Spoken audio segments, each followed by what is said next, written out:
नमस्कार, मेरा नाम है डॉक्टर पूरू धवन और आज इस वीडियो में हम बात करने वाले हैं क्रिएटिनिन के बारे में। और क्रिएटिनिन को लेके इस चैनल के ऊपर हम बहुत सारी वीडियो ऑलरेडी बना चुके हैं, मगर जब भी पेशेंट ओपीडी में आता है, मिलता है, हम बात करते हैं, जब उनकी दिक्कतें हम जान रहे होते हैं, तो एक चीज़ तो बहुत क्लियरली में समझ में आ जाती है, क्रिएटिनिन को लेके उनके माइंड में बहुत सारे डाउट्स हैं और बहुत सारे मिथ्स हैं। तो इसी को हम समझने की कोशिश करेंगे कि क्रिएटिनिन क्या है, इसके बढ़ने पे क्या सिम्टम आपकी बॉडी में जनरेट होते हैं और इसे किस तरह से हम कंट्रोल कर सकते हैं। तो शुरुआत करते हैं सबसे पहले क्रिएटिनिन को समझने से कि आखिर में ये क्रिएटिनिन है क्या। तो क्रिएटिनिन पहले समझने वाली बात है कि हर किसी की बॉडी में बनता है। एक किडनी फेल पेशेंट की बॉडी में भी बन रहा है, एक नॉर्मल इंसान की बॉडी में भी बन रहा है और ऑलमोस्ट सेम मात्रा में बनता है। ऐसा नहीं होता कि किडनी फेल पेशेंट की बॉडी में बनता है और नॉर्मल पेशेंट की बॉडी में नहीं बनता। पहली चीज़, ये जो क्रिएटिनिन है ये मसल्स में बनने वाला वेस्ट मटेरियल है। जब हम खाना खाते हैं, खाना हमारे ब्लड में गया, ब्लड से वो हमारे डिफरेंट बॉडी पार्ट्स में गया, ऐसे ही वो हमारे मसल्स में भी गया। जब खाना मसल्स में गया, उन्होंने उसे डाइजेस्ट किया, तो उस टाइम में, डाइजेशन के टाइम में, उसके मेटाबॉलिज्म के टाइम में एक छोटा सा वेस्ट मटेरियल तैयार हुआ, वो है क्रिएटिनिन। क्योंकि ये वेस्ट मटेरियल है तो तरीके से इसको बॉडी से बाहर चले जाना चाहिए और ये काम करती है हमारी प्यारी किडनीज, जो कि हमारे पास दो होती हैं। जब हमारी किडनी को किसी वजह से नुकसान हो गया, मान लो बीपी हाई रहने की वजह से, शुगर की वजह से, या फिर किसी और रीज़न से, polycystic kidney, IG nephropathy, lupus nephritis, बहुत सारे रीज़न है। किसी भी कारण से जब किडनी को नुकसान पहुंचता है, किडनी की काम करने की क्षमता डाउन होती है, तो क्रिएटिनिन तो शरीर में बनता रहता है उतनी ही मात्रा में, बट उसका जो निकासी है वो रुक जाती है। इसको समझना है तो अपने घर के अंदर समझो कि आपका वॉश बेसिन होता है। वॉश बेसिन में आप टैप ओपन करते हो, जब तक ड्रेनेज क्लियर है तो वॉश बेसिन में पानी इकट्ठा नहीं होता। मगर जैसे ही आपकी ड्रेनेज में थोड़ी सी चॉकिंग होती है तो क्या होता है, पानी ओवर होना शुरू हो जाता है, भरना शुरू हो जाता है। सेम बॉडी के साथ भी हो रहा है, बन रहा है, निकलता जाएगा, कुछ इकट्ठा नहीं होगा, बन रहा है, निकलना बंद हो जाएगा, तो वो ब्लड में इकट्ठा होना शुरू हो जाएगा। और इसको देख के हमें आइडिया लग जाता है कि किडनी कितना अच्छा काम कर रही है। यानी अगर आप अपने वॉश बेसिन में कितना पानी इकट्ठा हुआ है उसको देख के आइडिया लगा रहे हो कि चॉकिंग 100% है, 50% है, 30% है, कर सकते हो ना, आइडिया लगा सकते हो। सेम तरीके से हम भी क्रिएटिनिन को देख के, आपके ब्लड के अंदर कितना क्रिएटिनिन इकट्ठा हो रहा है उसको देख के आइडिया लगा रहे हैं कि किडनी कितना अच्छा काम कर रही है, जिसको हम EGFR भी कहते हैं। मगर आज हम GFR के बारे में बात अभी नहीं करेंगे। हम चलते हैं कि जब क्रिएटिनिन हमारी बॉडी में बढ़ता है तो क्या सिम्टम लेकर आता है। क्योंकि क्रिएटिनिन खुद में एक वेस्ट मटीरियल है, अगर बॉडी में वो इकट्ठा होगा तो कुछ ना कुछ तो रिजल्ट देगा। तो जब वो हमारी बॉडी में इकट्ठा हो रहा है तो सबसे पहले आता है वो है थकावट। पेशेंट को थकावट महसूस होनी शुरू होती है, वीकनेस शुरू होती है। तो जिन पेशेंट को पता है कि क्रिएटिनिन बढ़ रहा है तो वो तुमको पता लग जाता है। बाकी जिन पेशेंट को ये नहीं पता कि किडनी खराब हो रही है, उनकी बॉडी में जब क्रिएटिनिन बढ़ता है तो उनको सिर्फ वीकनेस महसूस हो रही होती है। अरे वीकनेस ही तो है, खून कम हो गया होगा या फिर मैं थक गया हूँ ज़्यादा।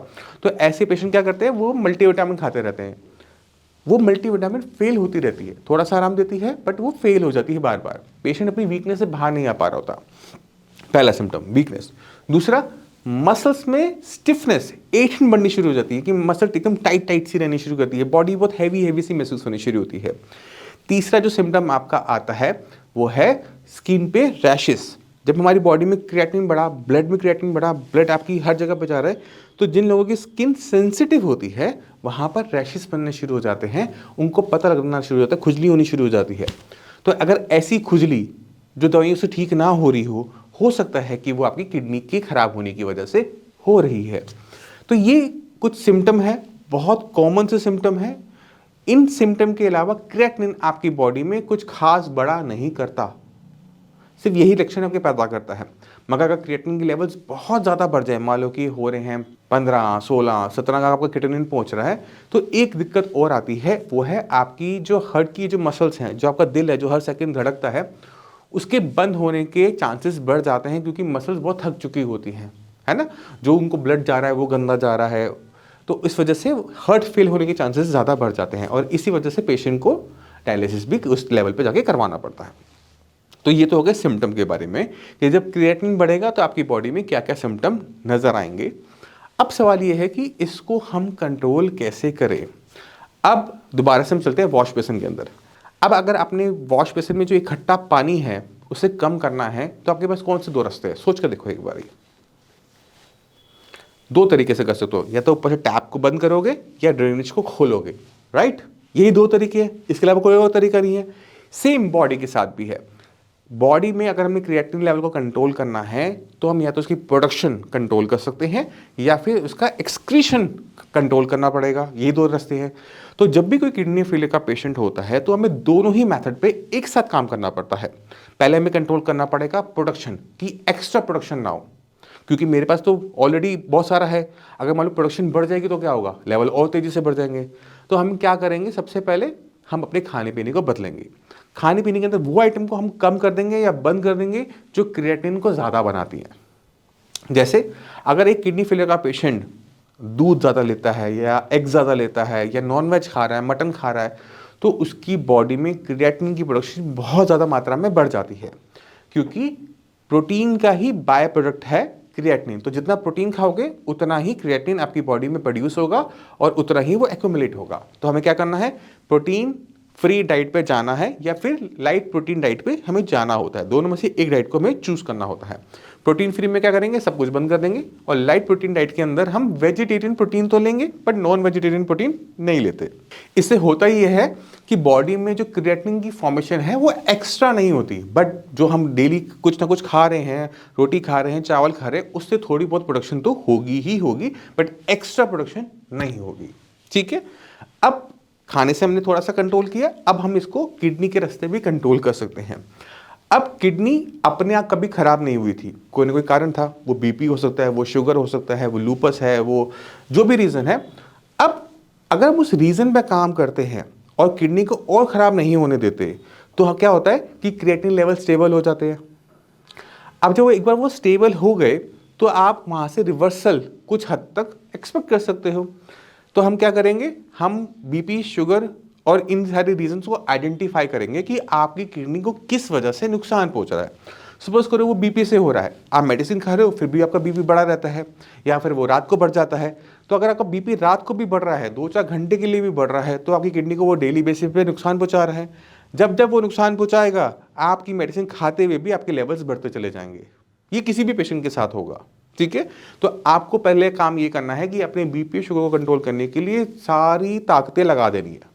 मैं फिर से बोलूँगा, सारी ताकत लगा देनी है कि मेरा बीपी शुगर कंट्रोल में आए, क्योंकि इससे किडनी को और नुकसान होना बंद होगा, और जब और नुकसान होना बंद होगा तभी तो रिकवरी शुरू होगी। रिकवरी और नुकसान ये दोनों चीज़ें साथ साथ नहीं चल सकती। आपको नुकसान रोकना है तो आपको कारणों पे यानी बीमारी की जड़ पे काम करना है, और किडनी फेल होने के पीछे जो जड़ है वो अक्सर 80% केसेस में बीपी और शुगर ही मिलते हैं। तो बीपी शुगर कंट्रोल करना यानी जड़ को खत्म कर देना। ठीक है, अब किडनी के अंदर कुछ नुकसान हो गया है, कुछ हिस्सा खराब हो गया है, मानता हूँ आपने हो सकता है कि बायोप्सी करवाई हो, उसमें आ रहा हो कि इतना % हमारी किडनी स्क्लेरोज्ड हो गई है, फाइब्रोज्ड हो गई है। एग्री, वो हिस्सा रिकवर नहीं होता, जो हिस्सा मर गया है वो जिंदा नहीं हो सकता, ये भी है। किडनी रीजनरेट नहीं करती, ये भी फैक्ट है। बट किडनी की एक खूबी होती है अपनी फंक्शंस को बढ़ा लेने की। फॉर एग्जाम्पल, मान लो कि एक इंसान ने अपनी किडनी दूसरे इंसान को दे दी किसी भी कारण से, अब एक किडनी हो गई। अब एक किडनी के होने के बावजूद भी उसकी बॉडी में क्रिएटिनिन, यूरिया कुछ नहीं बढ़ता। क्यों? क्योंकि किडनी के पास अपनी क्षमता है अपने आप को एक्सपैंड कर लेने की। हमें यही क्षमता एक किडनी फेलियर पेशेंट में भी इस्तेमाल करनी होती है। तो हमने बॉडी को वो इन्वायरमेंट, किडनी को वो इन्वायरमेंट देना होता है जहां पर वो अपनी एक्सपेंशन करे। तो जब हमने बीपी शुगर को कंट्रोल किया था तो उससे और नुकसान होना बंद हो गया, तो वो अपनी इन क्षमताओं को यूज करते हुए अपनी किडनी की फंक्शनिंग को बढ़ाने के लिए काम करना शुरू करता है। थोड़ा बहुत मेडिसिन का पुश लगता है इन्वायरमेंट बनाने के लिए, बट काम तो बॉडी ने अपने आप ही करना होता है। और जब ये होना शुरू होता है तो क्रिएटिनिन बहुत तेजी से डाउन होना शुरू होता है, और 15-20 दिन के अंदर आपको वो रिपोर्टों में भी दिखना शुरू हो जाता है कि मेरी किडनी की फंक्शनिंग पहले से बेटर हो गई। अभी भी आपके माइंड में बहुत सारे डाउट होंगे, तो मैं चाहता हूँ इन डाउट्स को क्लियर करने के लिए कुछ आप रिपोर्ट्स, फैक्ट्स देखो। और आज मैं आपको एक और पेशेंट से मिलवाना चाहता हूँ जिनका नाम है उमेश कुमार। उमेश जी कहाँ रहते हो? मैं जी गाजियाबाद रहता हूँ। गाजियाबाद रहते हो? गाजियाबाद से आया। अच्छा, ये किडनी की दिक्कत अभी कब शुरू हुई थी? एक्चुअली मेरे को 2 अटैक पड़े थे पैरालिसिस के दिमाग से। अच्छा, तो जब मैंने वहाँ टेस्ट कराए तो पता लगा कि किडनी से है। किडनी का भी दिक्कत चल रहा है। तब क्रिएटिनिन लेवल कितना था?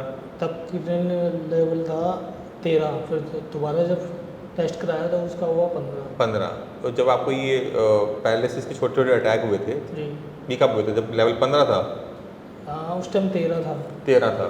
लास्ट मंथ जुलाई में शायद 24 तारीख को पहला अटैक पड़ा था और 29 तारीख को तो दूसरा। आपको पता ही नहीं लगा था कि आपके लेवल इतने हाई हो गए हैं? नहीं सर, वो तो जब टेस्ट कराने शुरू कराइए तब पता लगा कि इसकी वजह से हाई है। थकावट तो हो रही होगी, जी। सिर में दर्द भी होगा? नहीं, सर में दर्द होगा, कुछ वॉमिटिंग? फीवर था बस। फीवर था और वॉमिटिंग? वॉमिटिंग थी। वॉमिटिंग चल रही थी ना, ठीक है। और बीपी तो आपका बहुत हाई रहता था पहले? बीपी हाई रहता था, मैं पहले दवाइयाँ भी खाता था बट बीच में बंद कर चेक नहीं किया कभी? कभी चेक नहीं किया। दवाई बंद कर दी। ये जो गलतियां हैं सारे के सारे पेशेंट करते हैं। जब कभी किडनी बीपी से ख़राब होती है तो बीपी जब धीरे धीरे बढ़ता है महसूस ही नहीं होता कि बीपी बढ़ रहा है और पीछे पीछे आपकी किडनी ख़राब होती रहती है। जब खून बहुत ज़्यादा गंदा हो जाता है तब जाके वो सिम्टम पैदा करता है और जो ये सिम्टम होते हैं ये हर पेशेंट में अलग अलग आते हैं। जैसे आपके अंदर क्या हुआ कि आपको छोटे छोटे अटैक हुए, लकवे के छोटे छोटे अटैक हुए जो अपने आप में ठीक भी हो गए। वो इसलिए हो रहे थे क्योंकि खून बहुत गंदा चल रहा था, दिमाग के अंदर जो खून जा रहा था वो भी गंदा जा रहा था, इस वजह से आपको आ रहे थे। अब जब आपकी अल्ट्रासाउंड की रिपोर्ट में हम देखें तो किडनी दोनों छोटी हो गई हैं। और किडनी छोटी कौन करती है ये आपको बहुत अच्छे तरीके से पता है। किडनी छोटी होने के पीछे कारण होता है और वो है हमारा हाई ब्लड प्रेशर। अभी लेवल कितना है आपका? अभी लेवल 10 है। 10 है। कितना टाइम में आपका 15 से 10 आया? 1 मंथ में। 1 मंथ में।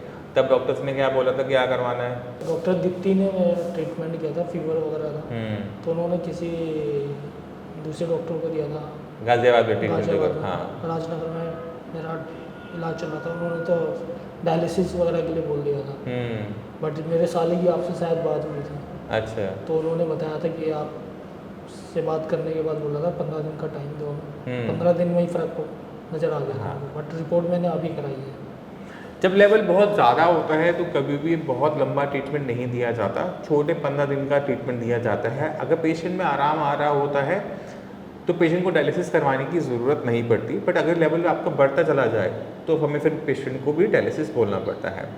कंडीशन भी देखनी पड़ती कि पेशेंट चल रहा है, खा रहा है, पी रहा है। अगर मान लो आपको चलने में, बोलने में, खाने में दिक्कत हो रही होती है या सांस फूल रही होती है तो हमें पहले डायलिसिस करवाना पड़ता, फिर आपका ट्रीटमेंट हम स्टार्ट कर पाते हैं। तो पेशेंट का स्टेबल होना किसी भी ट्रीटमेंट को शुरू करने के लिए ज़रूरी है। अब जो 1 महीने में आपके लेवल 15 से 10 आए हैं, कैसा लग रहा है? बहुत अच्छा लग रहा है। जो बाकी मरीज़ हैं किडनी वाले, उन्हें कुछ बोलोगे? उनके लिए यही बोलूँगा, पहले साइंस एंड जीवनी से आप एक बार चेकअप कराएं, उसके बाद डायलिसिस की तरफ जाएं। डायलिसिस ख़राब नहीं है, डायलिसिस की अपनी एक इम्पोर्टेंस है बट आपको समझने की ज़रूरत है कि डायलिसिस करवाने से कभी भी किडनी अपने आप ठीक नहीं हो जाती। डायलिसिस आपकी जान बचा लेता है मगर तो अगर आपको समझना है कि अगर किडनी ख़राब हो रही है तो आपको पहले अपनी किडनी पे काम करना है। किडनी को इस लायक ख़राब होने ही नहीं देना कि आपको डायलिसिस करवाना पड़े। और इतने हाई लेवल जैसे उमेश जी ने गलती करी कि लेवल 15 पहुंच गए ध्यान ना रखते हुए, वो गलतियां मत करो क्योंकि अगर ये गलतियां करते रहते हो तो हर पेशेंट इतना नसीब भला नहीं होता कि 15 के लेवल पर भी सर्वाइव कर सके, पेशेंट की जान निकल जाती है। तो आप इस बात को समझो और ध्यान रखो। जो मैं आपको वीडियोस में यूट्यूब चैनल पे समझाता हूँ उसको अंडरस्टैंड करने की कोशिश करो और अपनी बॉडी का, अपनी किडनी का जितना अच्छा हो सके उतना ध्यान रखने की कोशिश करो। मैं उम्मीद करता हूँ इस वीडियो में आप उमेश जी की हेल्प से समझ गए होंगे कि क्रिएटिनिन का लेवल बढ़ जाता है और आपको सिम्टम क्यों नहीं देता। जो अक्सर आप मेरे से आके पूछते हो कि मुझे कोई थकावट नहीं हो रही, मुझे कोई परेशानी नहीं हो रही, इससे मेरा क्रिएटिनिन लेवल बढ़ा हुआ है। जब आप ये क्वेश्चन पूछते हो तो उसका आंसर आपको आज उमेश जी से पता लग गया होगा। फिर भी माइंड में कोई भी डाउट हो, कुछ भी पूछना चाहते हो, मोस्ट वेलकम है, आगे भी मिल सकते हो। डॉक्टर्स की टीम पूरी है, आप उनसे भी बात कर सकते हो। इसी के साथ आप सभी चलने की आगे चाहूँगा। मिलते हैं अगली वीडियो में, तब तक के लिए नमस्कार।